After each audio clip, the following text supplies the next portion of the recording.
Me apresentar também agora, né? Alguns irmãos não me conhecem, eu me chamo Eliésio Júnior, estou venerável mestre da loja Mestre Gino Cunha, anfitriã desse encontro de hoje.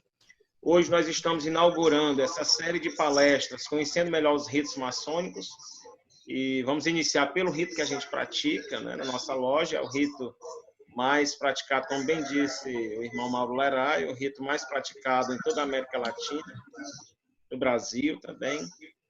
Na próxima semana nós teremos, a partir de amanhã a gente já começa a divulgar, nos próximos 2, 3 dias a gente estará divulgando, na próxima semana a palestra será sobre o rito de York, nosso irmão Tarsis Valentim da Bahia e nosso irmão Luz Portela, que é o nosso grande secretário das Relações Exteriores, ministrarão essa palestra. Na semana seguinte já está confirmado também a palestra sobre o rito moderno, será ministrada pelo irmão Jorge Alberto do Piauí, irmão Mauro Lerai, mesmo que irá ministrar a palestra de hoje. E na semana seguinte a gente já tem confirmado também a palestra sobre o rito Schroeder, que também nosso irmão Luiz Carlos de São Luís, junto com o nosso irmão Mauro Lerai, irão conduzir também. E aí a gente está confirmando, à medida que cada semana a gente for realizando cada palestra, a gente vai divulgando a palestra da semana seguinte. De forma que os irmãos presentes estejam convidados a nos acompanhar nessa série de palestras sobre os ritos maçônicos.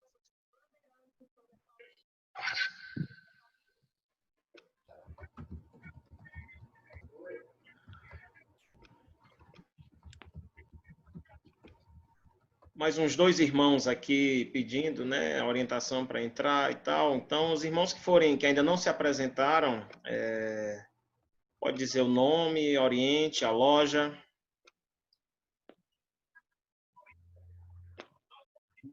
Boa noite. Boa noite. Sou Odmilson, da loja Liberdade Teresinense, Teresina, Piauí. Seja bem-vindo, meu irmão. Obrigado, irmão.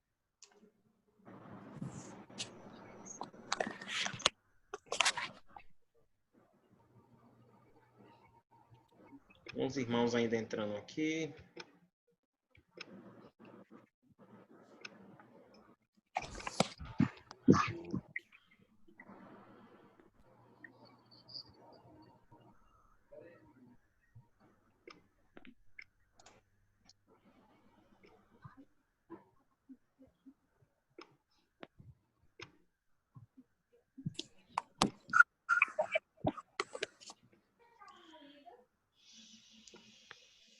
Pode ser.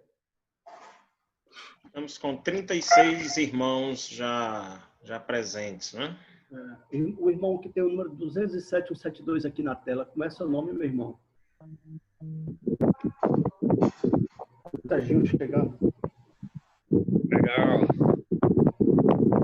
Beleza.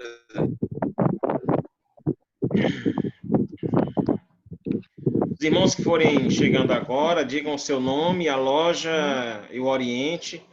E eu peço também que os irmãos deixem a sua apresentação aí no chat também, tá bom? Boa noite, já começar. meus irmãos. Pode falar, meu irmão, pode se Boa apresentar. noite. Boa noite, meu irmão. Sou do Grande Oriente do Brasil. Convite aí do nosso venerável Mauro Lerai, no Oriente de Rio Branco, Acre. Seja bem-vindo, meu irmão. Há pouco me foi perguntado, meu irmão Eliésio, o irmão 207172 sou eu, Hermínio da Costa Veloso Júnior, Oriente de Pedreiras, loja Gonçalves Leite, número 20. Repita seu nome, por favor, meu irmão. Benemérita loja. Hermínio. Hermínio da Costa Veloso Júnior. Loja Gonçalves Ledo. Número 20, Oriente Pedreiras. Obrigado, meu irmão. É o 207172. Ok, já peguei aqui. Obrigado. Meu nome é Fábio Mendes Macedo, tá? Tudo bem, meu irmão. Fábio.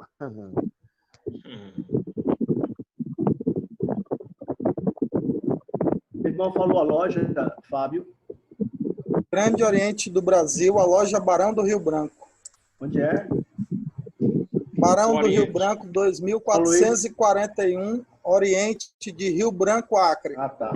Obrigado, meu irmão. Seja bem-vindo, meu irmão.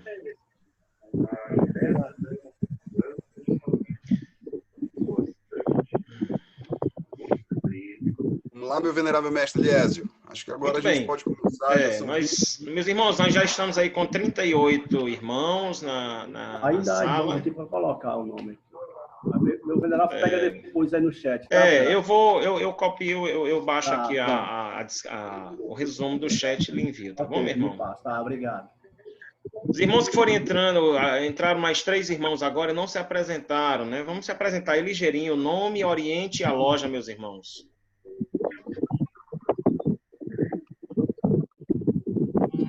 Irmão Otto Tenório. Loja Gonçalves, número 20. Seja bem-vindo, meu irmão. Irmão Sérgio. Boa noite, meus irmãos.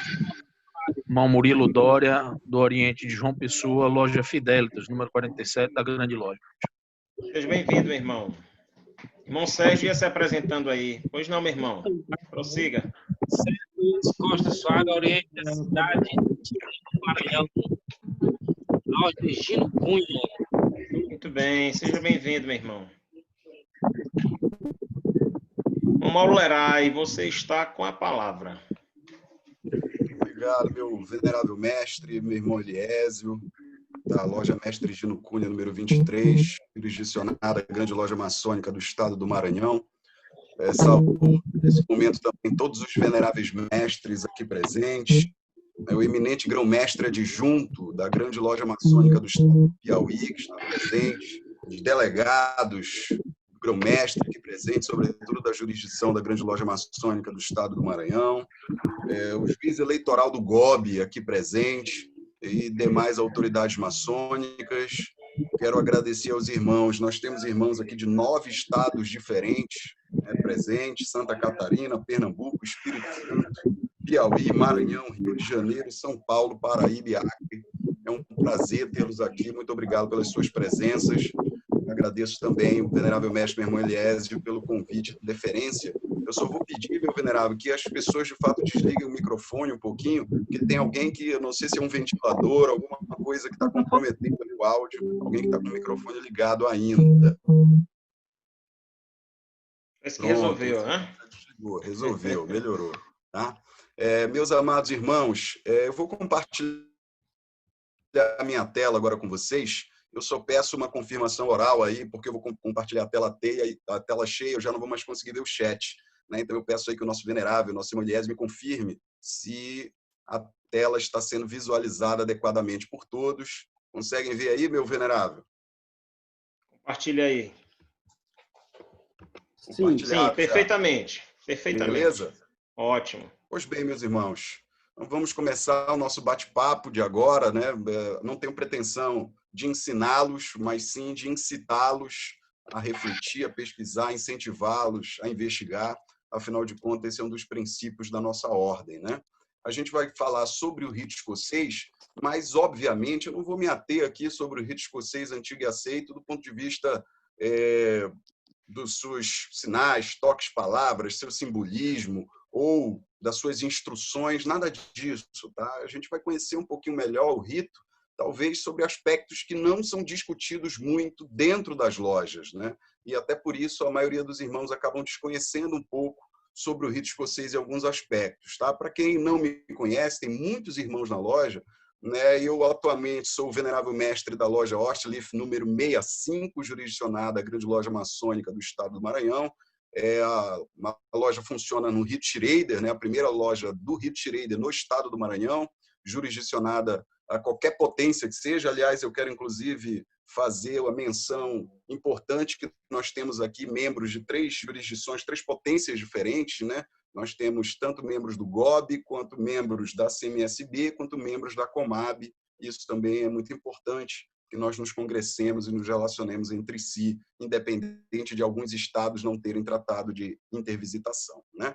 Também sou duplo filiado na minha loja mãe, que é a Divina Luz, número 39, que é uma loja do Rito Escocês, Antiga Aceito, que foi onde eu nasci há mais de 10 anos atrás, onde fui venerável pela primeira vez.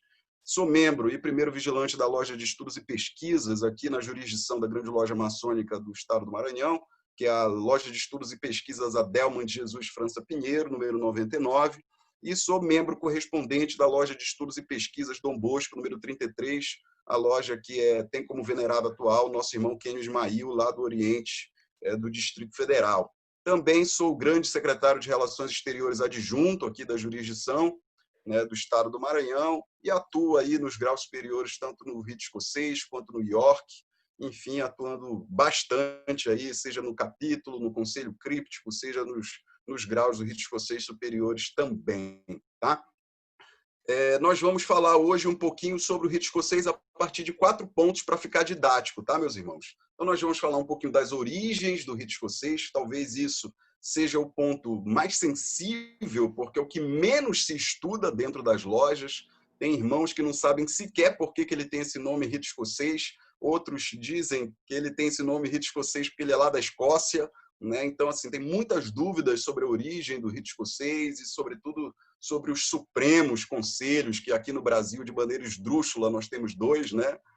Algo seria triste se não fosse cômico. Depois nós vamos falar um pouquinho das características desse Rito Escocês, né? Algumas características que talvez alguns irmãos não tenham percebido. Vamos trazer um ponto muito, muito singular dessas características do sincretismo do Rito Escocês, para a gente falar hoje, que é o pentalfa, algo que passa, de repente, né, mas que é um elemento aí, muito distinto dentro do Rito Escocês. E, por fim, para finalizar, eu vou trazer uma reflexão importante que nós precisamos fazer, não só sobre o Rito Escocês, mas sobre qualquer rito que pratiquemos, né, sobre qualquer tipo de empreendimento maçônico que formos fazer, independente da jurisdição, do local, do rito ou de qualquer outra coisa.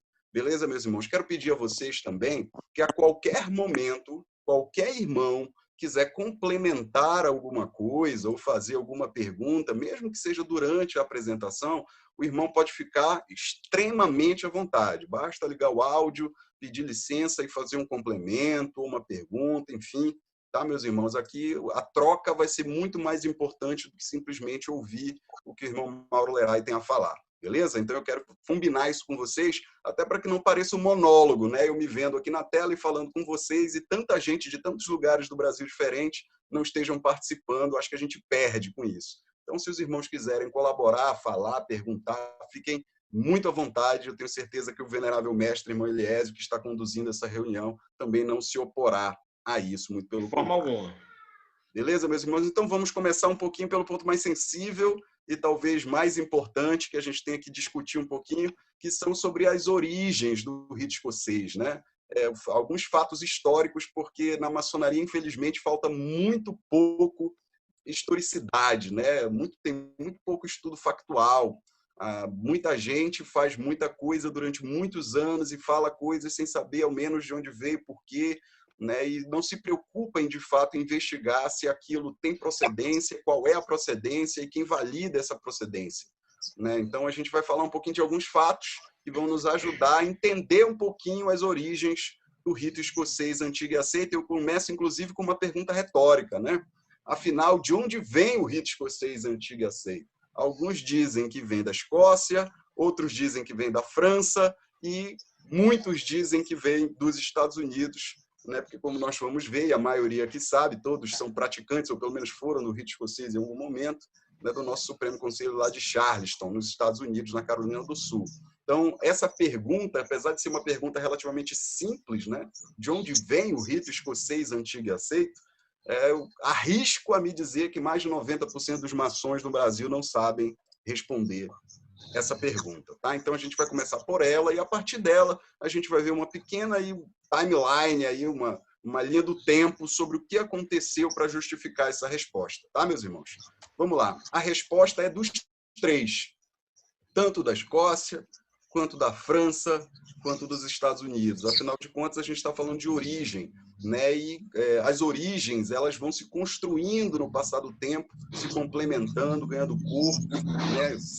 De alguma maneira se modificando, e a gente vai precisar conhecer o porquê que a resposta ideal seria dos 3 porque a resposta ideal seria relativa, ou dependendo do contexto histórico, em qual momento da história a gente esteja se referindo, tá bom? Eu vou começar essa linha do tempo, vou mostrar uma imagenzinha aí, ó, inclusive da Escócia para a França, da França para os Estados Unidos, até virar o que a gente veio hoje, né? Eu botei aí a flâmula e o brasão dos Stuart, depois símbolo inicial da água bicéfala lá do rito de Eredon, até chegar no símbolo que nós temos hoje do rito escocês antigo e aceito, do Supremo Conselho do grau 33 do rito escocês antigo e aceito, tá?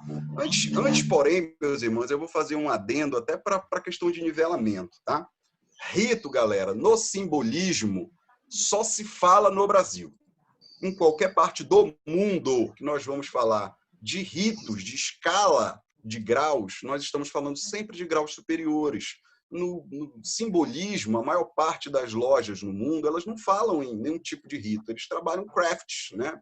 Seja nos Estados Unidos, por exemplo, onde tem 60% dos maçons no mundo, em mais de 2 milhões de maçons, né, que lá eles trabalham nas Blue Lodges, né, o monitor de web. Apesar da gente ter o rito York americano, que a gente chama, eles mesmos não reconhecem como rito, eles trabalham crafts, lá no simbolismo. Rito é só a partir do grau 4, e aí eles têm o York e o escocês, por exemplo, muito utilizados lá. Se a gente for para a Inglaterra, a UGLE lá e qualquer outra jurisdição, na Escócia e Irlanda, eles trabalham crafts também, eles trabalham monitores.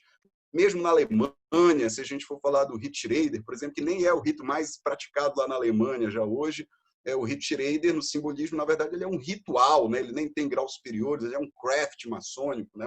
Uma ferramenta de trabalho. Então, a própria palavra rito, ela sempre é associada globalmente aos graus superiores. Tá? Mas aqui no Brasil é que se tem essa mania histórica, cultural, que talvez fique para uma outra palestra aí, causado por Bering, aí, enfim, aquela dissidência de 1927 na história da maçonaria brasileira, que confundia um pouquinho o que eram os graus superiores e o simbolismo, né? Aquele primeiro rompimento do Bob, que separou pela primeira vez o que era simbólico e o que era graus superiores, tá bom? Então, só para nivelar, quando a gente estiver falando aqui, meus irmãos, de rito escocês, antigo e aceito, a gente vai estar falando dos graus superiores, a partir do 4, como criou, né, como surgiu, de onde, por quê, e não se preocupem que aqui a gente não vai falar nenhum segredo, não vai entregar nada, é toda baseado, né, em dados históricos, etc. Portanto, ela é no nível aí de aprendiz, qualquer aprendiz, companheiro pode participar sem problema nenhum. Beleza? Tudo ok até aí, né, meu venerável Eliésio? Ok. Pois vamos lá começar a nossa linha do tempo, que vai desde 1650 até 1800, tá bom? Que a gente vai seguir aí como que se deu as origens do rito escocês, é o primeiro ponto dos 4 pontos que nós vamos ver hoje na palestra, tá? Por que eu trago essa data, meus irmãos, de 1650? Porque exatamente nesse ano, Carlos I, né, o rei da Inglaterra, Escócia, da Grã-Bretanha, naquele momento, ele foi decapitado.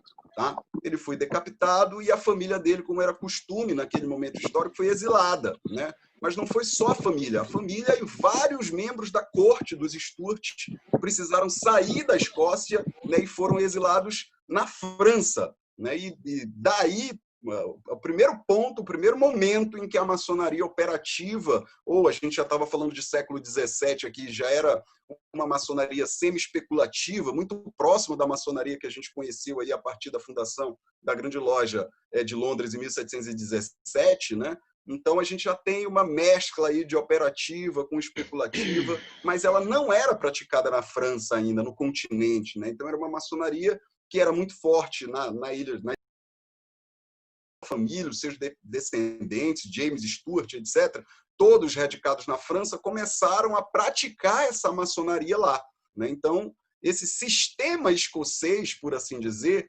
ele tem origem na Escócia, mas ele acaba pegando um corpo na França, principalmente com o que a gente vai ver a seguir, tá, meus irmãos? Porque quando esse grupo de maçons foi para a França, eles, naquele momento histórico óbvio, né, a comunicação era tão rápida quanto os cavalos corriam ou os navios navegavam, então praticamente se rompia qualquer tipo de comunicação com a ilha, se não por aspectos políticos, e a maçonaria ela acaba se decidindo mesmo, né? Foi uma dissidência, eles não tinham mais nenhum vínculo com a maçonaria praticada nas Ilhas Britânicas, aquela maçonaria que passava a ser praticada na França. Então esse é o primeiro ponto que a gente tem que atentar. O segundo ponto é que, em 1717, quando surge, né, a Grande Loja de Londres, que ainda surgiu e gerou toda uma celeuma, sobretudo aí a partir de 1730, depois, com a publicação do Samuel Priestley, lá da obra A Maçonaria Dissecada, né, que vai acabar nominando essa Grande Loja de Londres como os modernos, e a Grande Loja da Inglaterra, lá dos antigos, enfim, que também não é o foco da palestra hoje. Mas, enfim, quando surge essa primeira grande loja lá na Inglaterra, a Grande Loja de Londres, em 1717, que aglutinava, em teoria, né, aquelas lojas daquela jurisdição, ela deixa de lado todos aqueles maçons outrora que viviam na Escócia e que agora estavam vivendo já há mais de 20 anos, né? Ou seja, a gente já teria aí bem mais de 40 anos, perdão, a gente já tem toda uma geração de novos maçons que jamais viram a Escócia ou a Inglaterra, etc., nascidos na França, que iniciaram na França já sob esse sistema adaptado na França, tá? Então, essa maçonaria escocesa, por óbvio, ela não vai se submeter à grande loja da Inglaterra, nem a de Londres, que surgiu antes, nenhuma das duas, e muito menos a UGLE, que veio surgir depois, né, depois de uma grande celeuma solar em 1751. Tá? Então, essas lojas que surgiram na França não eram vinculadas às grandes lojas inglesas, essas grandes lojas que, infelizmente, alguns maçons enxergam como papado da maçonaria, né? Que é um grande erro, porque todas as lojas, as jurisdições, as potências, elas são independentes e elas não devem obediência a ninguém, senão apenas os seus federados, a sua federação, ou as suas lojas, as suas jurisdição. Então, em 1717, apesar de ter um fato muito importante, que é a fundação dessa primeira grande loja do mundo, esses maçons escoceses que viviam na França, ou muitos já franceses, nascidos lá e nascidos, inclusive, para a maçonaria lá, não tem nenhum tipo de vínculo com a França, tá? Com a Escócia, tá, gente? Apesar de se dizer que era uma maçonaria escocesa, porque foi trazida por escoceses para a França. Então, aqui a gente já começa a compreender por que hoje, né, muitos séculos depois, a gente começa a entender como é que continua a chamar o rito de rito escocês. Foi um rito que, na verdade, vocês vão ver que ele nasceu com os moldes que nós conhecemos hoje na França, mas ele tem essa herança dos Stuart, né, daqueles primeiros maçons que eram escoceses que levaram essa maçonaria para a França. Beleza? Em 1737, acontece um fato muito importante para a história da maçonaria moderna, e eu sempre falo desse fato em muitas das minhas palestras, né? Na origem dos sinais, toques e palavras, enfim, muitas das minhas palestras, esse é um ponto alto, muito importante, aqui ele é o menos importante, mas é fundamental que nós entendamos também a maçonaria francesa, como ela se desenvolveu a partir desse fato histórico, né? Em 1737, né, o Andrew Ramsay, ele praticou um discurso que talvez seja o discurso mais famoso, né, do século XVIII, e olha que houveram vários discursos famosos de maçons proeminentes, né, da maçonaria. E assim, esse discurso, historicamente, ele é público. Se vocês quiserem, eu posso até mandar para vocês. Eu sempre acabo compartilhando com os irmãos em PDF lá o original traduzido para o português, uma melhor tradução possível, para que vocês conheçam o discurso que o Ramsay fez. Qual foi o objetivo desse discurso? O Ramsay, pessoal, ele era conhecido como Chevalier, né? Porque ele recebeu o título de cavaleiro lá da Ordem de São Lázaro, e ele era um tutor, né, de um dos herdeiros do Carlos I, ou seja, ele era da corte escocesa, né, que radicada na França. Ele era um nobre, por assim dizer, de origem escocesa, e ele, naquele momento histórico, em 1737, tentando valorizar essa corte dos Stuart e, consequentemente, através de aquisição de novos maçons, de nobres para a maçonaria, ele tentou dar ali, naquele momento histórico, um quê de especial para aquela ordem, né? Se a gente for entender historicamente o que acontecia em 1737, outras ordens estavam surgindo, como a Sociedade de Ciências Modernas, várias outras coisas, né? Sobretudo também a MORC, as Associações Rosa Cruzes e várias outras coisas já na Europa bombando, e ele precisava, de alguma forma, trazer algo de especial para a maçonaria. Então, no discurso dele, ficou muito conhecido, ele fez um discurso para a burguesia francesa, né, para tentar atrair esses nobres e burgueses para a maçonaria, e ele associou a origem, pela primeira vez na história, ninguém tinha falado nisso, e ele associou a origem maçônica aos Cavaleiros Templários, né, propositadamente. Então, ele incluiu aí essa origem nobre, como se os guerreiros de Carlos I, que tinham lutado nas cruzadas, tivessem sido os primeiros maçons, né? Enfim, então ele associou aí uma origem da maçonaria moderna, porque aí a gente já estava no século XVIII, da maçonaria especulativa, a uma pseudo, né? uma origem fake templária, né? E com isso ele conseguiu aglutinar muitos novos membros para a maçonaria, né?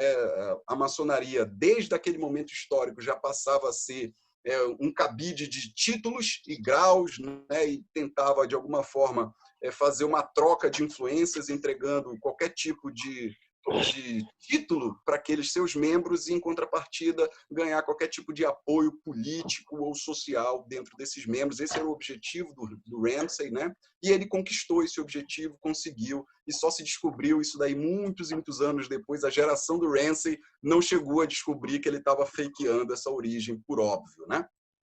Em 1741 acontece uma coisa importante que eu já vou falar abaixo, mas em 1741 começa um momento maçônico que dura pelo menos aí 50 anos, até a década de 90 do século XVIII, em que surgem muitos graus na maçonaria, meus irmãos, muitos.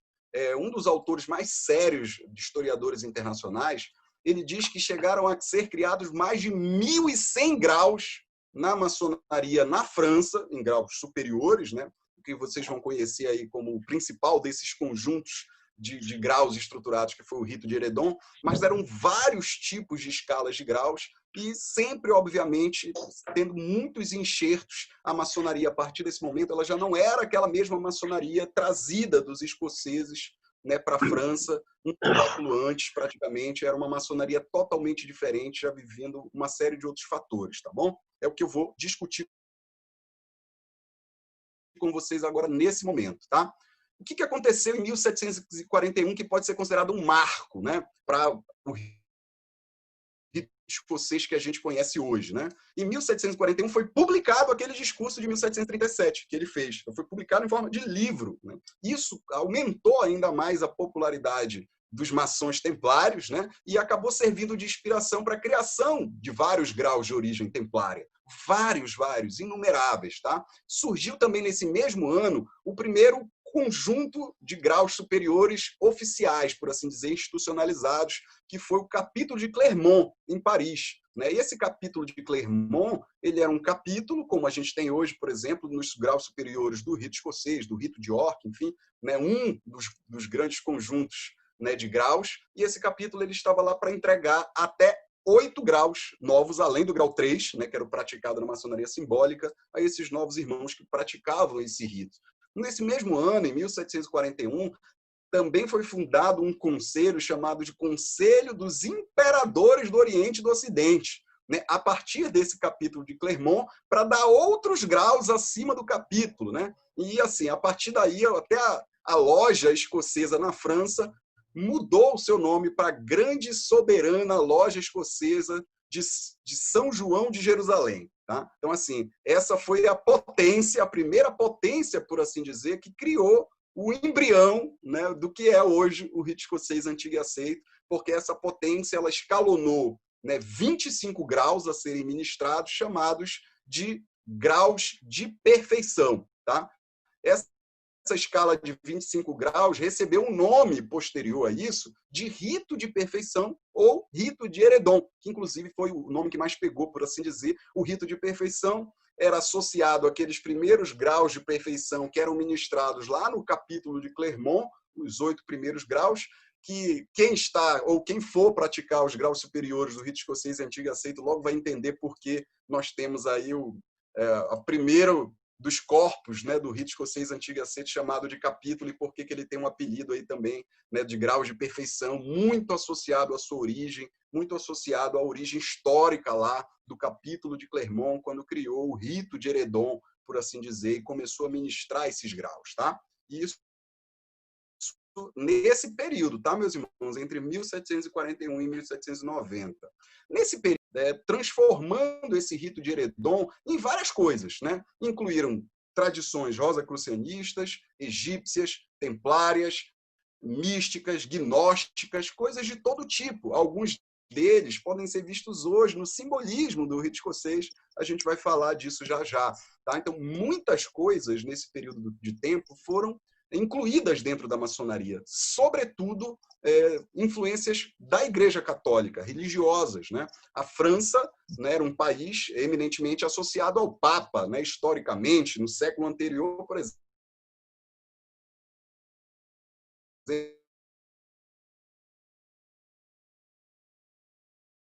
foi o Papa e o rei Felipe Belo que promoveram e depois a França tinha de séculos aí uma associação histórica com a Igreja Católica e nesse século, no século XVIII, continuava assim e, portanto, tinham muitos membros do clero da Igreja Católica dentro da maçonaria e assim trouxeram algumas influências da Igreja Católica também. Isso, por si só, já era totalmente diferente da maçonaria escocesa, né? Que a maçonaria lá nas Ilhas Britânicas era uma maçonaria com mais influência do protestantismo. O próprio James Anderson, né, que concatenou, por assim dizer, os nossos primeiros estatutos e regimentos, ele era um pastor, né, protestante. Então, era totalmente diferente. Isso, por si só, já dissocia de maneira abissal a maçonaria que era praticada na França com a maçonaria que era praticada na Escócia, na Inglaterra, na Irlanda, enfim, naqueles países lá nas Ilhas Britânicas, por assim dizer. Tá bom? Então, isso é muito importante que a gente entenda. Tudo de esoterismo que a gente vê no rito escocês antigo e aceito hoje, apesar de vez em quando surgir um irmão reformista querendo inserir mais coisa, não é culpa dele, é algo que vem de séculos atrás, desde a origem do rito, da criação do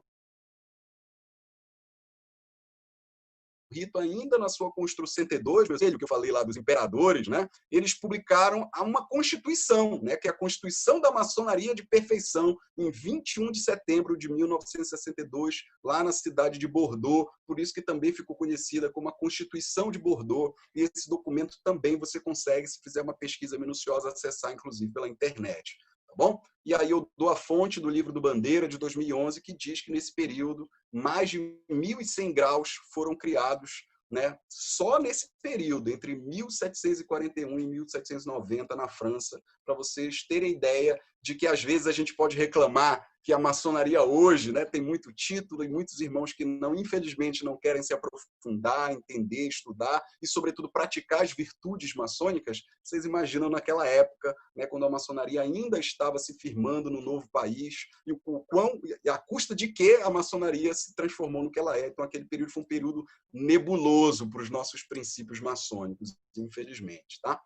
E em 1800, meus irmãos, aí nós temos o fato talvez mais conhecido, esse sim, né?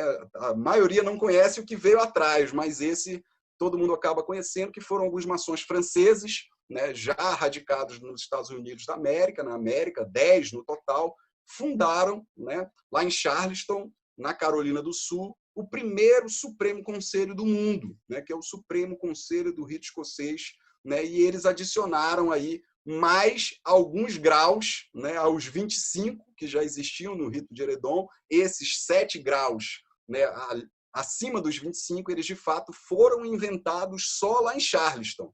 Né? Não se praticava, não tinha antes naquele rito de Eredon, no rito de perfeição que era praticado na França. Então, quando a gente conhece o rito escocês antigo e aceito, né, com os 33 graus, essa escala que serve inclusive de parâmetros para outros, né, adaptados a ele, como o rito, sei lá, do Niramita, por exemplo, que eram só 13, acabaram adaptando ao 33 para poder se associar ao escocês, ou o rito brasileiro, que tem uma escala similar. Essa escala de 33 graus como ela só foi criada lá em Charleston, nos Estados Unidos, tá, meus irmãos? E para dar uma veracidade maior, eu costumo dizer que eles criaram uma das maiores mentiras da história da maçonaria, né? E esses irmãos, eles, para ratificar, por assim dizer, para dizer que eles tinham uma chancela importante para criar aquilo, né, eles associaram, de alguma forma, aí, essa nova Constituição, essa nova instituição que eles estavam criando, esse Supremo Conselho, né, a o Frederico da Prússia. Frederico II, né, que foi também um rei de vários países. Né? Quem tiver a oportunidade de ler sobre o iluminismo alemão vai ver o embate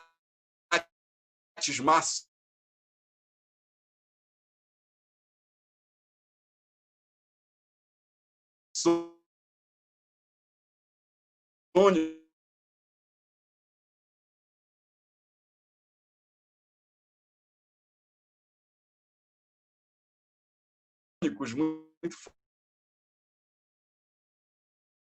fortes, mas e só muita massa da história da maçonaria, mas é uma mentira que perpetuou a fundação lá do Supremo Conselho de Charleston, né, que a maioria de nós é vinculado e jurisdicionado nos graus superiores até hoje, né? Afinal de contas, o Supremo Conselho para a maçonaria, do grau 33 para a maçonaria da República Federativa do Brasil é associada a esse Supremo Conselho de Charleston. Nós temos um outro Supremo Conselho, né, que ele não tem, que a gente chama de irregularidade de origem, mas a gente não vai entrar no mérito do que é regular ou irregular, porque isso também é muito relativo, seria outra palestra, né? O nosso irmão Lúcio Portela, que é o nosso grande secretário de Relações Exteriores titular, o qual eu sou suplente, ele dá um show nisso, né? Se Deus quiser, vai ser nosso futuro aí, algo muito maior lá na CMSB em breve. Pois bem, então, essa foi a mentira, mas foi a mentira que perpetuou, que ajudou a dar acreditação para esses 10 irmãos que fundaram aí esse Supremo Conselho lá em Charleston. E aqui sim, a partir desse momento, a gente tinha o rito escocês, como a gente conhece hoje. Por isso que eu insisto, meus irmãos, eu criei essa linha do tempo para lhes mostrar que as origens deles não são americanas, francesas ou escocesas, por assim dizer, mas são origens dos 3 países. Né? Aqueles escoceses que levaram embrionariamente nessa estrutura maçônica para a França, que depois evoluiu e se tornou uma outra coisa na França, né? Durante mais de um século, foi enxertado com várias questões, e a partir daí foi para os Estados Unidos e virou outra coisa, inclusive. Né? Então, a gente pode dizer que o rito escocês antigo aceito não nasceu num único país, ele é filho do seu desenvolvimento em 3 países distintos, né? Tanto na Escócia, a sua origem primeira, quanto na França, onde ele viveu aí a sua adolescência, cresceu, experimentou, se modificou, e nos Estados Unidos, onde ele se transformou no que é até hoje, tá? Por isso que eu mostro de novo a imagenzinha para vocês aí, ó, da Escócia através dos Stuart para a França, da França do rito de Heredon para os Estados Unidos até virar o que é hoje. Meu pai sempre dizia, meu filho, você que é professor, né, às vezes quando a pessoa não consegue entender, desenhe, porque as pessoas são muito visuais, e eu acho que esse esqueminha aí pode reduzir ou resumir toda a linha do tempo que a gente conversou. Escócia, através dos Stuart para a França, da França nasceu o Heredon, do Heredon que foi para a América, lá para os Estados Unidos, e virou o Supremo Conselho dos graus 33, que nós temos hoje no rito escocês antigo e aceito. Ok? Até aí, meus irmãos, alguém tem alguma dúvida, quer fazer alguma colocação, alguma pergunta, algum complemento com relação a esse primeiro ponto, que são as origens? Primeiro ponto de 4, lembrem que a gente vai ver no nosso bate-papo de hoje. Não, nada, se não, vamos seguindo. Mauro. Diga, meu irmão. Só um detalhe que eu me recordei de um estudo atrás sobre o rito. Essa criação do rito de Heredon na França, a sua intenção, a sua origem foi manter financeiramente a família dos Stuart, né, que estavam exilados na França. Eles precisavam de dinheiro para se manter, não estavam no seu país, e a maneira que eles tinham para poder gerar grana era isso, era vender os graus na França, através desse rito de Heredon. Por aí mesmo? Exatamente, meu irmão. Eu não seria tão simplista, talvez, porque não era só isso, né? Tinha questões políticas. Os descendentes do Carlos chegaram a tentar recuperar o trono nas Ilhas Britânicas, com batalhas sangrentíssimas na história, né? O neto dele, o filho dele foram assassinados tentando retomar o trono, né? James I, etc. Então, tinha toda uma questão política, não era só um financiamento de sobrevivência, né? E outra coisa também importante, meus irmãos, a gente tem que lembrar que em 1740 já tinha quase um século que a maçonaria tinha chegado na França, e que não eram só os escoceses mais que faziam parte, né? Então já tinham vários franceses há muito tempo. Então imagina só que em 1741 já poderiam ter franceses que já eram maçons na França há mais de 30 anos, né? Ou seja, então ali ela na verdade ela acaba se pulverizando mesmo, se metamorfizando, né? Se tornando outra coisa. E, obviamente, que quem comandava essa maçonaria lá eram os Stuart, né? A corte dos Stuart, seus descendentes, e, obviamente, que eles usavam isso também para financiar-se e também para continuar fazendo política, trazer os nobres para o seu lado, né? Sobre a égide, por assim dizer, da irmandade, né? Da obrigação de autoajuda, e eles cooptavam, sim, políticos, certamente. Infelizmente, meu irmão Sandro, essa é uma prática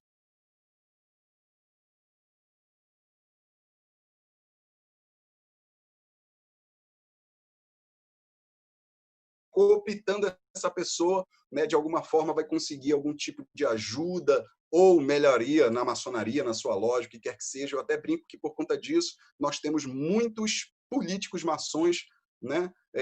Muitos maçons políticos, mas pouquíssimos políticos maçons. Né? A prova disso, Michel Temer, por exemplo, que era maçom e deixou de ser presidente e foi preso. Né? Então, temos muitos, não vou dizer que são todos, porque nós temos muitos irmãos sérios que estão na política. Né? Mas, infelizmente, a grande maioria não são, por conta desse mesmo perfil que já existia lá na França, de tentar atrair pessoas relativamente poderosas ou com influência para a maçonaria, e não o contrário, que eram de forjar indivíduos com excelentes valores e inserir esses indivíduos no meio público, na política, para tentar transformar a realidade dos países. Tá bom? E esse é um ponto até importante, meu irmão Sandro, para eu já fazer um adendo, um spoiler, que nem tem a ver com a palestra, mas que eu sempre faço questão de reforçar para combater aqueles romantistas, né? Ou aqueles herdeiros do discurso de Ramsay. Né? Tem muita gente que tenta dizer que a maçonaria mudou o mundo, que a maçonaria fez isso, que a maçonaria é a Revolução Francesa, que a maçonaria é a independência do Brasil. Isso é tudo bobagem, meu irmão. Não tem nenhum dado histórico que prove isso. A maçonaria, enquanto instituição, nunca interferiu em nada. Quem interferiam eram maçons. Esses sim, excelentes maçons, abnegados, e que eram membros da maçonaria, mas que tinham seus interesses políticos. Né? Eu dou sempre a prova disso na própria independência do Brasil, em que nós tínhamos 2 maçons que foram baluartes da independência e eram opositores um do outro, se caçaram e se perseguiram, inclusive, né? Que era Joaquim Gonçalves Ledo e José Bonifácio. Né? Um monarquista e outro republicano. Então, a maçonaria, enquanto instituição, nunca se envolveu. Continua sem envolver até hoje. Né? Quem se envolveu eram os maçons. Esse é um ponto importante, já que a gente está falando desse contexto aí, lá no século XVIII até o início do século XIX. Beleza, meu irmão Sandro? Consegui tirar tua dúvida aí? Perfeito, irmão. Obrigado. Pois vamos seguir, meus irmãos. Agora que a gente já sabe aí as origens, né? A gente desmistificou as origens um pouquinho dos 3, Escócia, França e América, nós vamos ver algumas características que vocês conhecem. Né? Isso aqui, como eu disse, a gente agora, a partir desse ponto, a gente não vai esmiuçar o que vocês já praticam, mas é só, talvez, de repente, chamar atenção para algumas coisas que talvez passem desapercebidos. Né? Quais são as características principais desse rito? A primeira coisa, e eu coloco aí a hashtag, é que esse rito ele é doutrinário. É o primeiro ponto. Tá? Ele é um rito extremamente doutrinário. Tá? As principais características dessa doutrina pregada no rito escocês antigo aceito, que eu acho lindo, muito bonito, etc., são dogmas, ou seja, ele é um rito dogmático, né? Ele é um rito religioso, ele nem é o rito mais religioso que nós temos, mas ele é um rito religioso, e ele é um rito esotérico, muito esotérico. Né? E, inclusive, se confunde, né? A religião com o esoterismo, como pode um rito tão religioso ao mesmo tempo trazer coisas que não tem nada a ver com essa religião. E agora talvez vocês já saibam um pouquinho por quê, porque entenderam a história e como ele se formou naquele período lá no século XVIII, na França, enquanto embrionário rito de Eredon. Então ele é dogmático, religioso e esotérico. Essas são as 3 principais características aí que formam a escala, né, desse conjunto de graus do rito escocês antigo e aceito. Muitas dessas coisas, pessoal, vocês vão ver lá nos graus superiores, muito mais. Mas muitas, tantas outras, já no simbolismo, a gente vai conseguir ver. Né? E de maneira muito clara, eu vou trazer, inclusive, alguns exemplos do simbolismo para que nós possamos ver algumas peculiaridades que nós possamos ver no simbolismo, já que nós temos aprendizes, companheiros, gente que só conhece os graus superiores porque estudaram, pesquisaram alguma coisa, um dia ainda vão chegar lá. Né? Então, quais são algumas peculiaridades que a gente pode ver no simbolismo ainda do rito escocês?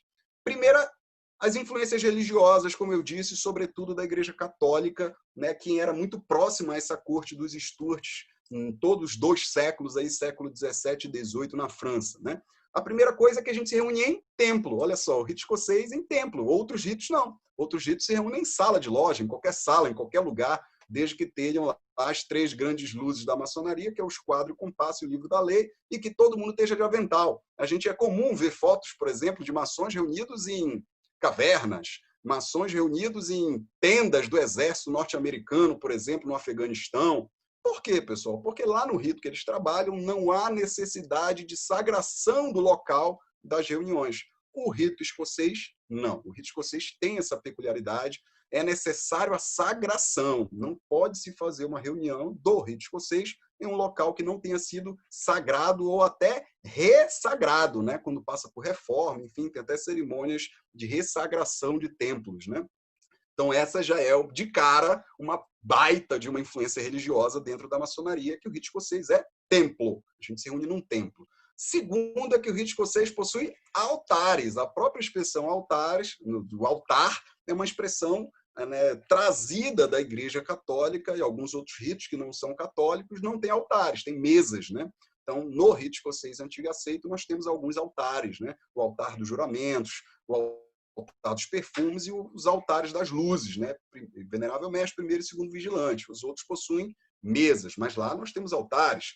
Terceiro ponto que assim é marcante a influência da Igreja Católica no rito escocês antigo aceito é a diferença de nível entre os planos do templo, né? A gente tem no Ocidente um nível, no Oriente outro nível, é mais alto, né? A gente tem inclusive uma separação física entre esses 2 níveis que a gente chama de balaustrada ou grade, né? Grade do Oriente, que é idêntica, ipsiliter, uma cópia, né, do que tem nas igrejas católicas, né? Na parte dos altares você tem uma separação de nível, né? E muitas das vezes, sobretudo nas igrejas góticas, né, do século XVII e XVIII, uma grade separando, né, o nível do altar, o nível de onde os clérigos ficavam, com o nível onde, né, os fiéis ficavam. Então, isso também é uma fortíssima influência da religião, que a gente vê logo no simbolismo, no rito escocês antigo e aceito. E, por último, mas não menos importante, tem outras, tá, pessoal? Eu trouxe só essas 4 que são as mais visíveis, por assim dizer. É a circulação de uma bolsa de coleta de dinheiro, né? Isso daí é uma prática secular da Igreja Católica que foi enxertado dentro do rito escocês. Alguns outros ritos não têm esse tipo de circulação, né? Mas os ritos mais religiosos, ou aquele que tem mais influências da religião, eles têm esse tipo de circulação que nós chamamos no rito escocês antigo e aceito de tronco de solidariedade, né? A bolsa de beneficência para o tronco de solidariedade também é uma influência religiosa muito forte, surgida lá naquele período do século XVIII, em que a gente consegue ver hoje, até hoje, no século XXI, dentro das nossas lojas, na prática desse rito em específico do rito escocês antigo e aceito. Mas tem algumas outras influências também muito visíveis, muito fáceis de ser percebida, né? São influências sincréticas, que eu chamo aqui de influências esotéricas, né? É a espada flamejante, talvez a mais comum delas, todos vocês passaram por ela nas suas iniciações, né? Na espada flamejante que fica lá na mesa do altar do Venerável Mestre. É importante dizer, pessoal, que se eu fosse contar a história de cada um desses elementos aqui, a gente poderia criar uma nova palestra só para falar sobre isso, tá? Então eu não vou me aprofundar aqui, eu vou me aprofundar no único ponto de influência esotérica para que a gente não desvie o nosso foco. Espada flamejante, corda de 81 nós, as colunas zodiacais, então, essa daí está na cara, né? Uma influência gnóstica muito forte. A própria estrutura do templo, que nas lendas, que é também um dos fundamentos, né, da maçonaria, fundamento de regularidade práticas, né? Aí não é uma questão de regularidade de origem, mas uma regularidade prática, que é a lenda, né, do grau 3. Então, assim, todos os templos, independente do rito que se pratica, normalmente eles têm uma associação à lenda, né, e sobretudo do Templo de Salomão e etc. Mas tem uma série de adaptações no rito escocês, antigo e aceito, né, que a disposição dos cargos em loja eles se correspondem à árvore da vida da cabala judaica.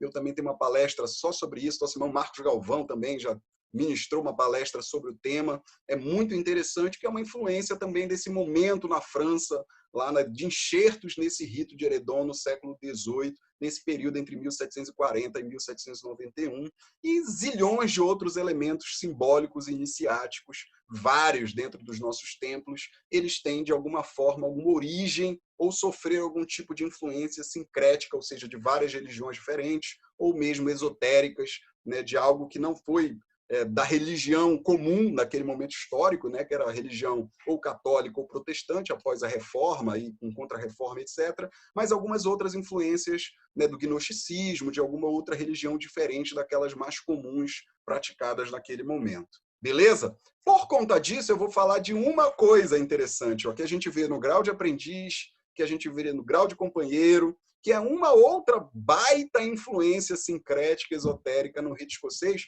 mas esse daqui é bem legal da gente estudar, né? Que são a estrela de 5 pontas, ou pentagrama, que na verdade é o pentalfa, né? Depende da história. E assim, antes de falar como a gente vê isso na maçonaria, eu vou falar um pouco da origem disso até virar um símbolo maçônico. Porque antes de ser símbolo maçônico, ele foi símbolo de muitas outras coisas. E aí eu também vou trazer isso como curiosidade. Como são muitos elementos, eu não poderia assim falar de todos. Eu escolhi um que eu achei curioso para a palestra de hoje. Essa palestra eu já fiz várias vezes em lojas de estudos e pesquisas, etc. E toda palestra que eu faço, eu escolho um ponto diferente, né, para a gente falar aqui como curiosidade. E para vocês aqui hoje eu escolhi para falar da estrela de 5 pontas, do pentalfo, do pentagrama, beleza? Vamos lá conhecer. Olha o tanto de coisa aí que tem sobre o pentagrama para a gente ver, tá?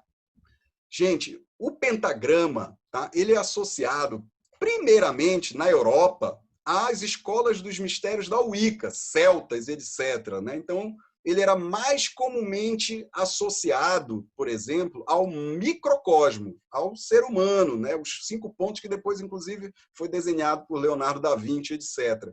Mas ele também era conhecido como nó infinito lá para a Wicca, como cruz do duende, pé da bruxa, estrela do diabo, pé do druida, enfim, vários apelidos teve esse símbolo, sobretudo no início do século X, século XI, século XII.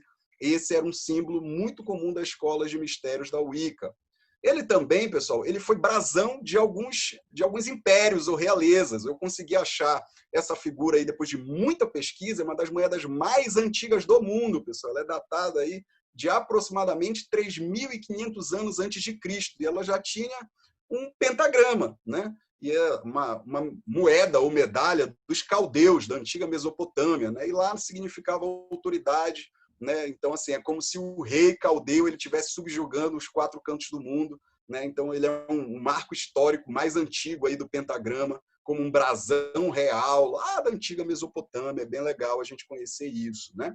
Para os hebreus, então, o pentagrama ele é muito importante, né? E talvez essa origem hebraica da estrela de 5 pontas foi que talvez teve uma das maiores influências no rito de Eredon, né? Porque ele significava verdade, e os 5 livros da Torá, conhecidos como Pentateuco, né? E é fato histórico também que muitos hebreus ou de pessoas que estudavam a cabala hebraica faziam parte da maçonaria naquele momento histórico, sobretudo associando outras ordens, né? Principalmente a ordem Rosa Cruz, né? Em suas 2 vertentes, que tiveram 2, mas outras ordens também que vinham surgindo a partir daquele momento histórico. Para os gregos também teve vários tipos de significado, e esse é um dos significados também que a maçonaria, como a maçonaria socrática, que é filosófica, mas também pitagórica, né, muito pitagórica, sobretudo no simbolismo, né, no grau 1, no grau 2. Então a gente também pega emprestado aí um pouco dos significados da estrela de 5 pontas para os gregos, né, que é o pentalfa geométrico, que foi descrito pela primeira vez aí em 586 a.C., lá pela própria escola pitagórica, né? Esse pentalfa ele era a proporção do número de ouro oculto no pentagrama, né? Assim, o Pitágoras chamava inclusive essa estrela de 5 pontas aí de insígnia da perfeição, e não à toa a maçonaria utiliza essa analogia com a estrela de 5 pontas em vários momentos dentro do simbolismo e também depois lá nos graus superiores, né? Ele também ele ornamentava vários templos aí nas artes helênicas, pós-helênicas, e nós temos inclusive colunas, né, helênicas nas lojas simbólicas. É um outro ponto bem legal. Para os gnósticos, que era muito comum, significava a estrela flamejante. Olha só, uma expressão que a gente fala até hoje dentro da maçonaria no rito escocês antigo e aceito, né? Ou lua crescente, também estava relacionada à alta magia, mistério dos céus. Pessoal, tudo isso que eu estou dizendo é muito, muito, muito antes desse símbolo ser associado a qualquer coisa na maçonaria, tá? Então, todos esses significados eram anteriores. Para os druidas, também já num passado mais recente, sobretudo aí do século XV e XVI, né, os celtas, por assim dizer, na antiga Espanha, né, no reino da Espanha, então era o símbolo da deusa mãe, significava a cabeça divina para eles. Para os egípcios, né, e bem mais antigos que isso, tiveram associados a várias questões, né, mas sobretudo questões matemáticas, e inclusive a estrela de 5 pontas ela é encontrada numa relação, né, da geometria das pirâmides, que é muito legal. Quem tiver assinatura aí do canal History, de vez em quando vai assistir alguns programas que vão falar muito das relações pitagóricas e geométricas com a construção de pirâmides, ou não, né? Pitágoras é que estudou isso, já que as pirâmides são muito anteriores a Pitágoras. Né? Bem interessante a gente entender um pouquinho como isso funciona, tá? Os celtas também, pessoal, tinham uma moeda, né, que era considerado o sinal da deusa Morgana, né, que é uma das moedas célticas mais primitivas também achadas pelos arqueólogos, que tinha uma estrela de 5 pontas com uma árvore no centro.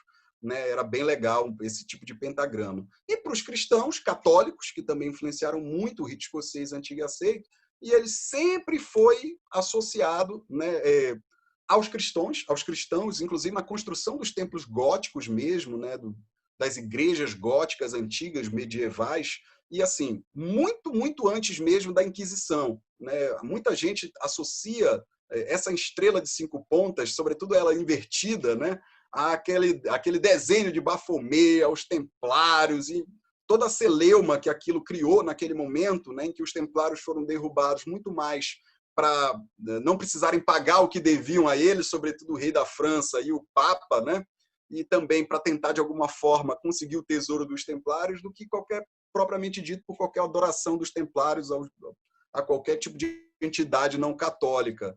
Né? Mas, naquele momento histórico apenas, que a Igreja Católica associou esse pentagrama, a estrela de 5 pontos, a algo ruim, né? Para tentar justificar uma caçada aos templários, mas antes disso já era um símbolo comum da Igreja Católica que representava verdade, religiosidade, trabalho criador, né? E a gente pode, por exemplo, identificar esse símbolo em várias construções católicas muito anteriores ao período, de fato, da Inquisição, que é o período em que ela ficou mais famosa do ponto de vista negativo, inclusive. Tá? Para os romanos também, né? E aí já no período aí do início do cristianismo, e aí eu falo aqui, por exemplo, de Constantino, né, que foi o primeiro imperador cristão, por assim dizer, depois de muito tempo lá das guerras judaicas, né? Quem tiver interesse em estudar isso vai entender que ele também tomou uma decisão política quando resolveu se converter ao cristianismo, né, para acabar com as guerras judaicas, e aí fez uma adaptação a várias das festas pagãs, a festas cristãs, etc., no primeiro concílio. Isso depois continuou acontecendo, mas já lá para os romanos a estrela de 5 pontas também era utilizada, inclusive em anéis, né? O símbolo, por exemplo, de castigo, terror, né? Era um símbolo mais militar do que religioso para os romanos, essa estrela aí de 5 pontas, mas que depois do sacrifício de Jesus também ficou conhecido como monograma de Jesus, ou cruz de Constantino, que já era uma cruz de 5 pontas. Tá? Alguém ligou o microfone aí, quer falar alguma coisa, fazer algum complemento, meu irmão? Não? Então, tranquilo. Para os medievais, por último, que foi inclusive a imagem que eu apresentei no início, também era conhecido como nó infinito, né? Significava verdade, que também era um significado utilizado pelos cristãos anteriores à Inquisição, era um símbolo de proteção em portas e janelas, e isso também se confundia muito com o mesmo significado cristão, tanto que tinha esse símbolo nas construções das catedrais, etc. Né? Com a ponta para baixo, aquela ponta invertida que foi demonizada, por assim dizer, pela Inquisição, ela só significava uma outra estação, o inverno, né? E com a ponta para cima, ela significava o verão, e aí o antagonismo entre luz e trevas, né? Muito interessante. Ainda tem a lenda de Gawain, né? Que também é muito importante, inclusive, para a maçonaria e para a história do Ramsay, né? que deu origem, por exemplo, ao conto da Távola Redonda e várias outras coisas, e que essa estrela que tinha no escudo lá do Cavaleiro Verde, né, o Cavaleiro de Gawain, que significava generosidade, cortesia, castidade, cavalheirismo, piedade. E isso também é muito utilizado na Ordem Demolay. Se tiver algum senhor Demolay aí, pode talvez conhecer essa lenda, é bem legal. E essa lenda também inspirou muitos contos dos templários e muitas associações templárias à maçonaria. E tudo isso tem a ver com as estrelas de 5 pontas e como as culturas iam se disseminando e essa estrela ia ganhando outros significados para outras culturas, outras religiões, etc. Tá? Para os templários em si, que ela foi definitivamente, né, um ponto que culminou com a derrocada dos templários, né, quando foi utilizada do ponto de vista negativo pela Igreja Católica, mas antes disso ela era utilizada de maneira comum, né, inclusive influenciando várias construções templárias, tinham esse símbolo do pentagrama, né? Ela era usada como uma proteção sobre a cruz, então normalmente o símbolo templário da estrela de 5 pontas, que era invertida, era normalmente, mais de 90% de tudo que os historiadores e arqueólogos acharam era em cima da cruz, ou seja, protegendo o trabalho, a missão templária, né, de proteger, pelo menos aquela no início, né, que era de proteger os peregrinos até Jerusalém, e depois tomou outras proporções, como o primeiro banco do mundo, uma série de outras coisas, né, mas acabou sendo a ruína deles quando foi associada, de fato, a figura do Baphomet, enfim, a adoração do demônio, uma série de outras coisas, né, que o Papa Clemente e o Felipe Belo, rei da França, associaram para poder acabar com os templários, tá bom, meus irmãos? O hermetismo ela é também muito comum, é o microcosmo, né, o homem, o análogo ao macrocosmo, o universo, e a gente pode aí divagar até para outras questões, né? Aqueles ensinos de Hermes de Trismegisto, quando ele dizia de uma das leis herméticas, que tudo que está em cima está embaixo. Então, essa associação do microcosmo com o macrocosmo é o que representa também algo que está lá no nosso simbolismo, no ritual do grau 1. Então, assim, aqui a gente tem aprendiz, né? Todos os aprendizes, em algum momento, vão estudar isso nas suas instruções, aí, a quintessência, né? E hoje, olha só, a quintessência, a estrela de 5 pontas, tratadas na maçonaria, na verdade, ela é uma influência de várias e várias outras coisas ao longo do tempo e que foi enxertada no rito escocês antigo e aceito em algum momento histórico, lá entre esse período, entre 1740 e 1790, e foi evoluindo para o que a gente conhece hoje e o que a gente estuda hoje, tá? Então, é bem legal a gente entender a evolução disso, não apenas tentar entender. A maçonaria ela ensina em qualquer rito, pessoal, através de símbolos e alegorias. Isso por si só já deveria fazer o irmão entender que é tudo uma metáfora, né? Para que nós consigamos aí desenvolver as nossas virtudes, não sei se vai. Aprender os nossos valores. Também não quero, não. Enfim, não quero. O microfone aí sem querer. Tem, vou tentar. Eu gosto. Aí, acho que é o irmão Denner. Para dar uma bloqueada no microfone.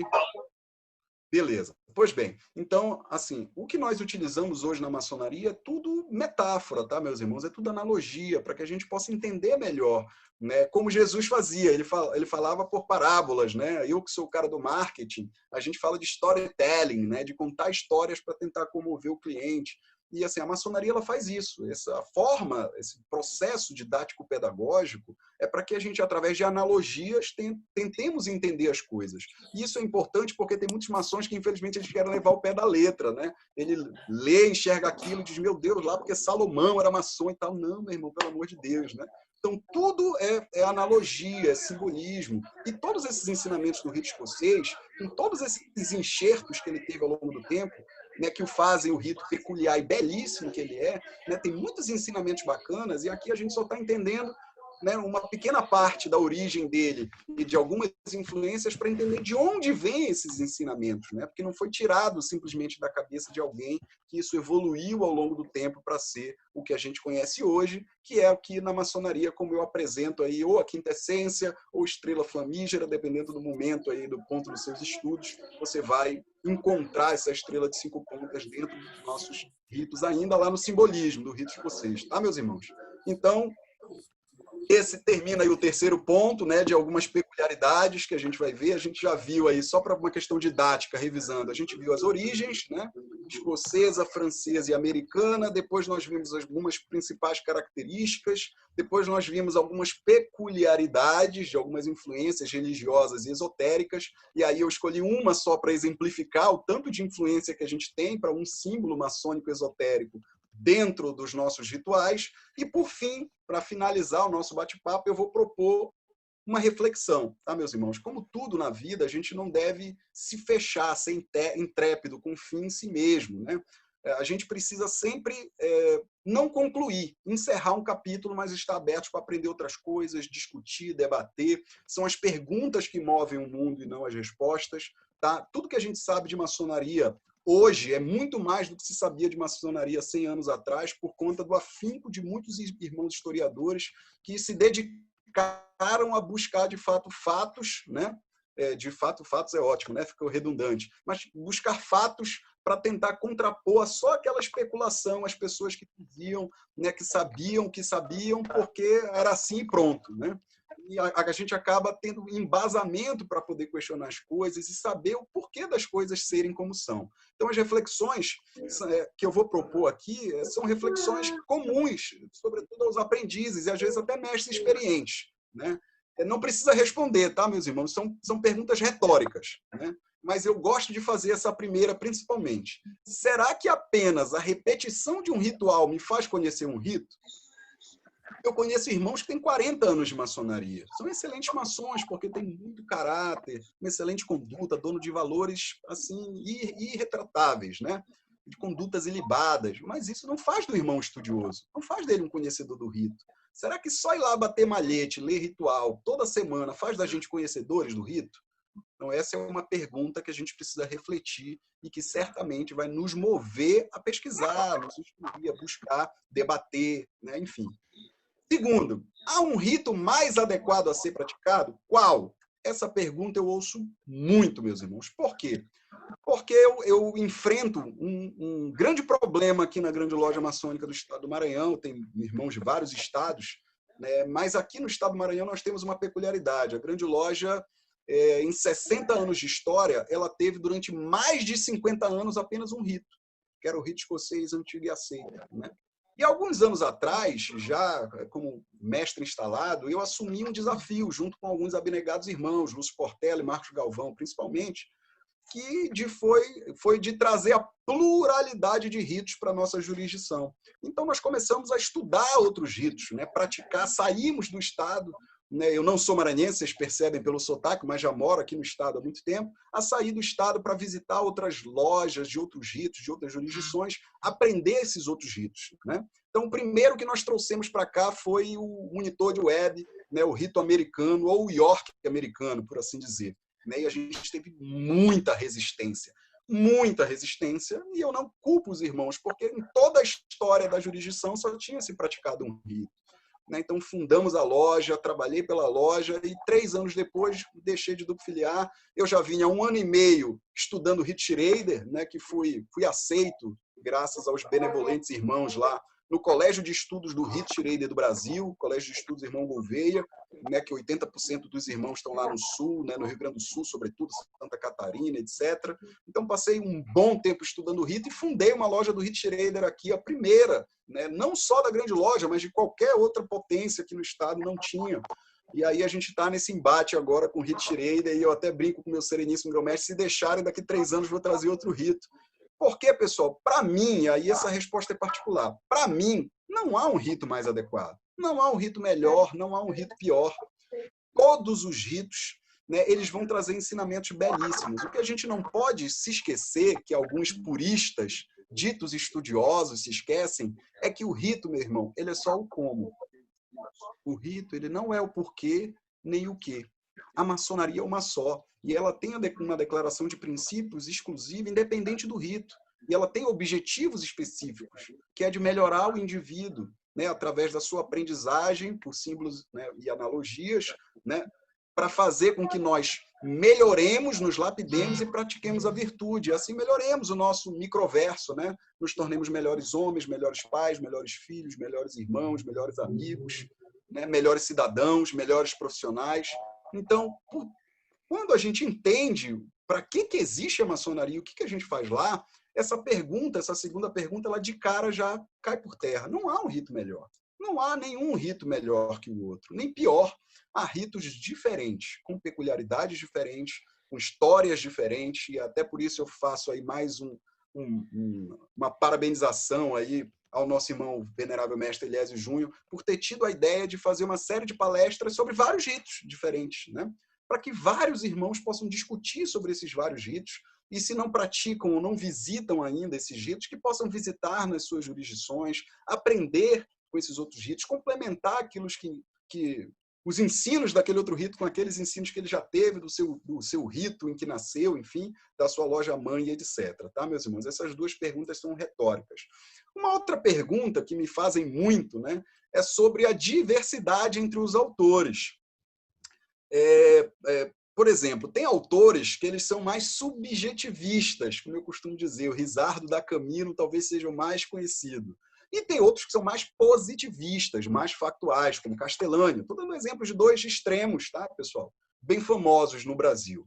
E aí me pergunto, meu irmão, mas como que eu vou seguir? Porque Risardo da Camino fala alguma coisa. Meus irmãos, os historiadores, a gente até brinca no grupo de estudos maçônicos, de autores maçônicos do Brasil, né? Quando quem compartilha lá aquele coisa diário maçônico lá do Risardo da Camino, o cara brinca, olha, lá vem mais um que fumou um baseado da Camino, né? Porque ele é um autor muito subjetivo, né? Um autor que viaja um pouco no sincretismo e muitas coisas.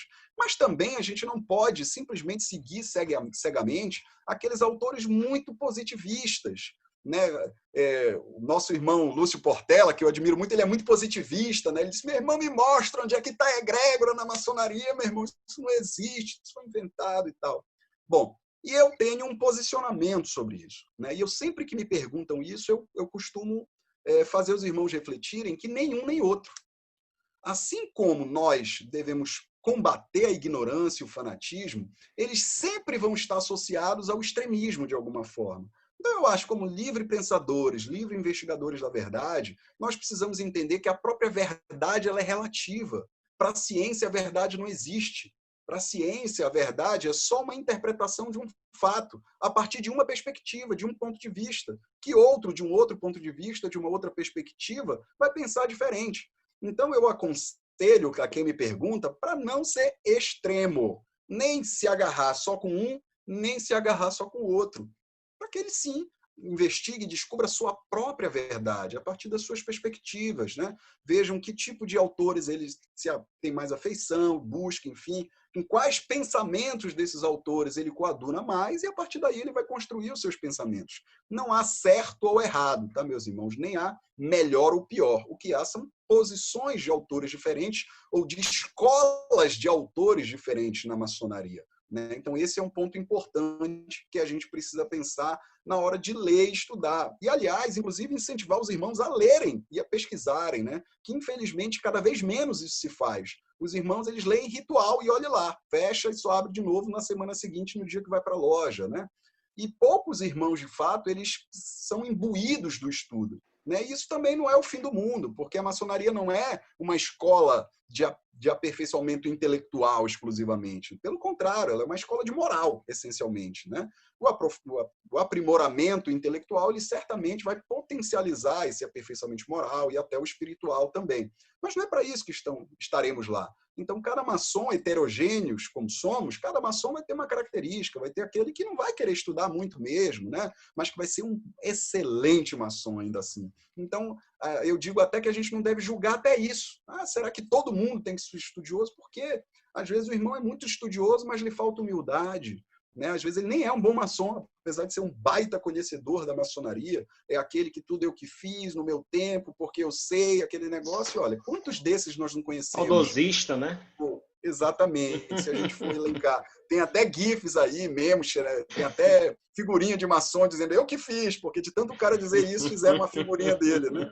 Então, assim, eu acho que o extremo é o que a gente tem que fugir, meus irmãos, em tudo na nossa vida. Portanto, essa terceira pergunta retórica, né, sobre como se posicionar se tem, né, uma heterogeneidade grande dos autores, né, o meu conselho é se posicione com aqueles que mais coadunam com o seu próprio pensamento, mas não fixe nisso. Investigue, pesquise, pergunte, converse com os irmãos. Né? Você mesmo, se passar por uma mesma situação mais de uma vez, você vai interpretar essa situação de maneiras diferentes, porque foram em momentos diferentes da sua vida. Então, por que a gente tem que se agarrar com uma única linha de raciocínio de alguém que às vezes até morreu, escreveu isso há 30 anos atrás? Né? A gente tudo deve se basear, né, e construir. Nós devemos deixar de ser repetidores e sermos construtores. Né? E eu acho que isso é que vai nos engrandecer bastante. Tá? Ótimo. Bom, meus irmãos, muito obrigado. Era isso. Eu espero ter contribuído, mesmo que minimamente, com os irmãos. Eu acho que o debate é válido, que os irmãos possam agora complementar, conversarem entre si. Eu vou interromper aqui o compartilhamento de tela, tá? Para que todos possam se ver novamente. Agradeço mais uma vez o venerável mestre, irmão Eliésio, né, pela oportunidade e convite, e agradeço também a todos os presentes aí. Espero poder ter ajudado de alguma forma. Boa noite, meu irmão. Boa noite, meus irmãos.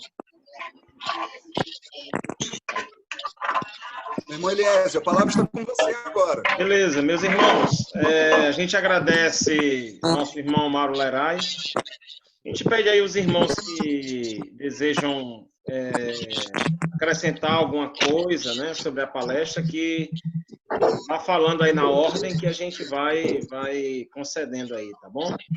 Algum irmão? Meu irmão Eliésio, boa noite, irmão do Rice aqui. Só uma dúvida, não há para acrescentar, só para saber que o termo técnico foi perguntado e minha internet caiu algumas vezes, eu acabei perdendo alguns detalhes da palestra. O irmão Mauro, a palestra foi gravada, a gente vai ter acesso a esse link depois, até para estudo posterior. Eu estou num local aqui remoto, tive várias quedas e acabei não perdendo algumas coisas importantes, bem interessantes aí da palestra. Eu queria ter a oportunidade de revê-la, né? Até para investigar o assunto. Eu não sei se ela foi gravada, mas essa palestra... Eu gravei aqui. O Eliésio gravou. Pronto, então tranquilo, é só pegar com o irmão Eliésio, resolvido. Tá ótimo, obrigado.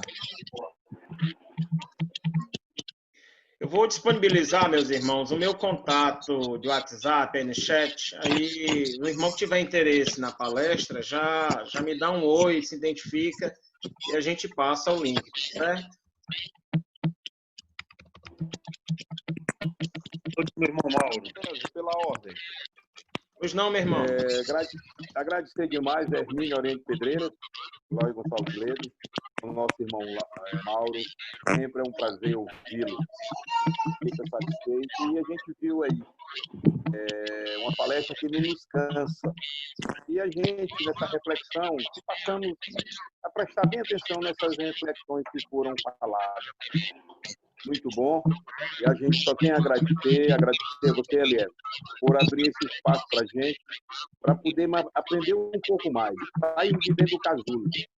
E é isso aí, a gente viu de onde se nasceu, o rito que vocês antigos aceitam, por onde passou, e até hoje o que estamos levando. Parabéns, meu irmão Mauro. Quero ouvir mais outras palestras aí sobre outros ritos ministrado por sua pessoa. Muito obrigado. Valeu, meu irmão Hermínio. Meus irmãos, olha, mais algum irmão deseja fazer algum comentário, acrescentar alguma coisa? Meu irmão Eliésio, Damião. Pois não. Eu queria lhe parabenizar pela iniciativa, agradecer ao nosso irmão Mauro por ter nos brindado com seu conhecimento, né? Com certeza que foi de grande valia para todos nós. E, mais uma vez, lhe parabenizar. Você está de parabéns pela iniciativa de fazer durante essa pandemia que a gente está passando, utilizando aí as ferramentas tecnológicas. Para mim foi a primeira vez que eu estou utilizando o Zoom e achei extremamente funcional. Então, parabéns a você pela iniciativa e parabenizar nosso irmão Mauro pela palestra belíssima. Obrigado. Valeu, meu irmão. Essa foi só Posso fazer uma colocação ao irmão Mauro? Pois não. Irmão Mauro, sobre a influência religiosa no rito escocês antigo, assim, não sei se em outros ritos também é assim. A questão de São João, seu patrono, a maçonaria, e ter, inclusive, no ritual de iniciação, a alegoria de São João ali, decapitado.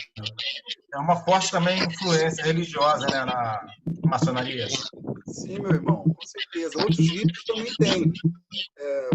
No entanto, essa alegoria aí, ela é peculiar ao rito, mas a maçonaria, de fato, quase que universal, ela acaba adotando, inclusive as datas, né, tanto de São João Batista como de São João Evangelista, como datas importantes para a realização de banquetes maçônicos, né, em dezembro ou em junho, né, enfim, aqueles banquetes exclusivos, seja nos graus superiores, né, no rito escocês é lá no grau 18, seja no simbolismo mesmo, os banquetes maçônicos. Mas a maçonaria de São João é no rito Schrader, é no rito escocês, é no rito York, tem ritos tão religiosos, talvez até mais, do que o rito escocês. Por exemplo, o rito York, que meu irmão Rodrigo Brandão acabou de entrar aqui, primeiro vigilante lá da loja Fidelitas, número 59, que vai ser o futuro venerável mestre lá, ele sabe muito bem, o rito de York talvez seja até bem mais religioso que o rito escocês, né?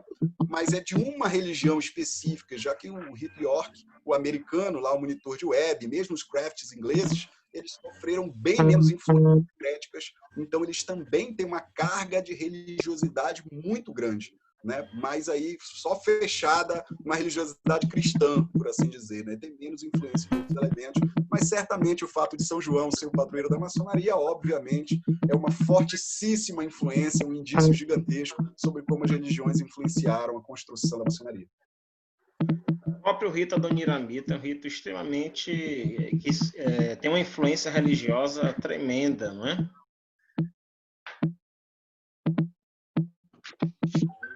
Mas algum irmão gostaria de fazer algum comentário, acrescentar alguma coisa? Bom, Rodrigo Brandão entrando aí agora. Meu irmão, eu tenho uma pergunta. Na verdade,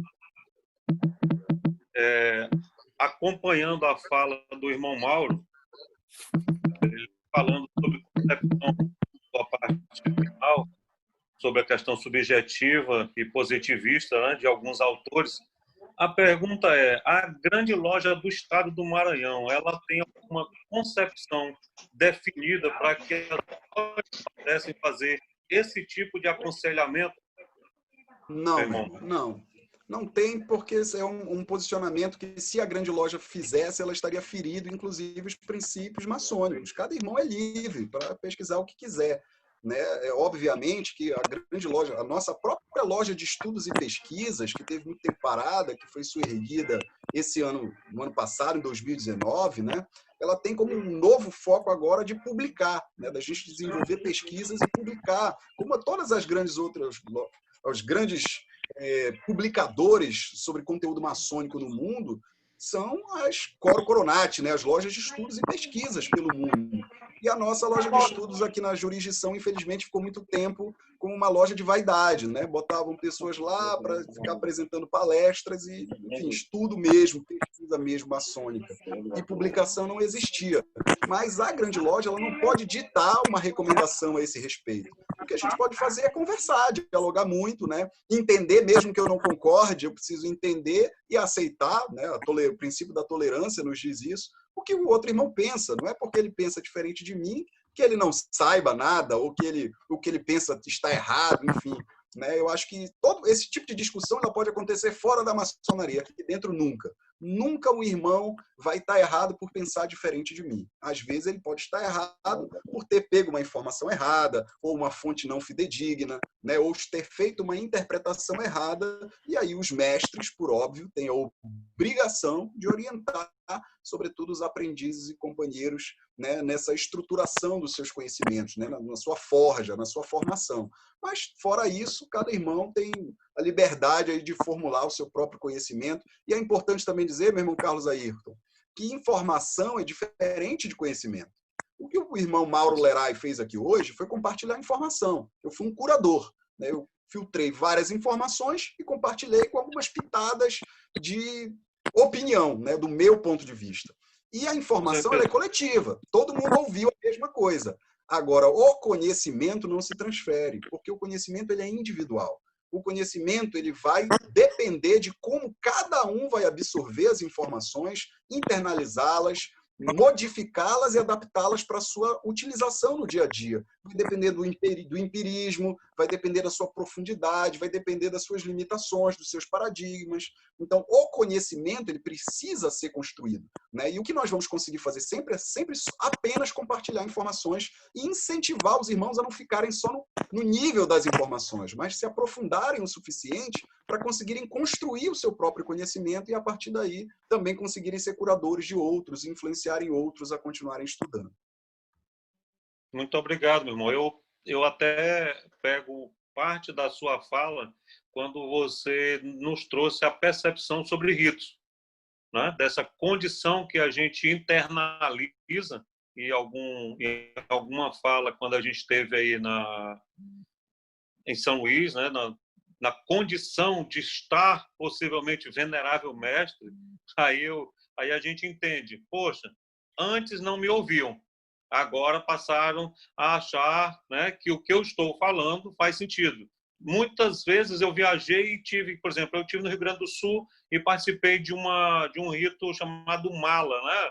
Acho que lá no Rio Grande do Sul é maçons antigos, livres e aceitos, algo desse tipo. E lá usa-se um sino.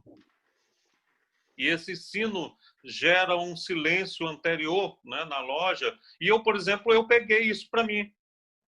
E eu faço isso antes de começar. Não tem sino, tá? Mas eu faço isso antes de iniciar a sessão. Que não iniciou nada, ou seja, eu continuo com o rito escocês antigo e aceito sendo trabalhado, mas eu trabalho com 1 minuto, 1 minuto e meio, 40 segundos de silêncio, no escuro, para fazer uma reflexão sobre por que eu estou ali. Por quê?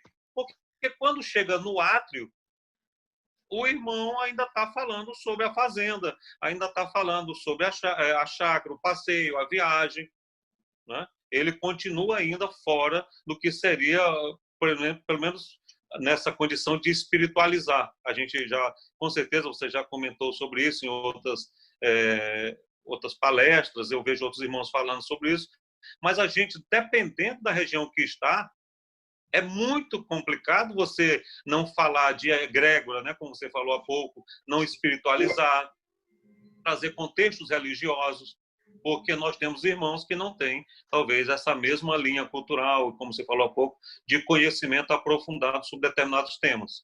Então, eu queria lhe parabenizar e agradecer por esclarecer e trazer essa luz, né, que a gente espera utilizar aí quando...